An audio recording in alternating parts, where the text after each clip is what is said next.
Mwenendo wao haufichiki. Ni watoto 28 kutoka kijiji cha Kichelesit huko Teso, kaunti ya Busia, ambao wamekuwa katika hali hii kwa miezi 6 sasa.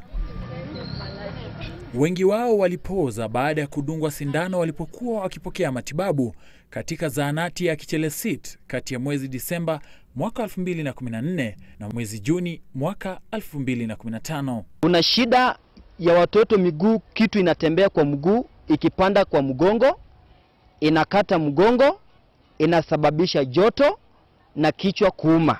Baada ya wao kupata matibabu maalum katika Nairobi Hospital, ahadi waliopata ni kuwa watarejelea hali yao ya kawaida na hata kutembea baada ya miezi 2. Lakini kinyume na hilo, wengi wao sasa wameshindwa hata kutembea.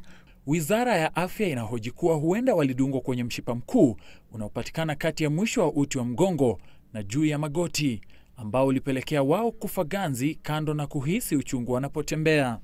Kwa hivyo tumekuja Busia County, governor wetu wa Busia achukue shughuli na mamlaka yake, apeleke watoto kwa hospitali itakayosaidia watoto wetu.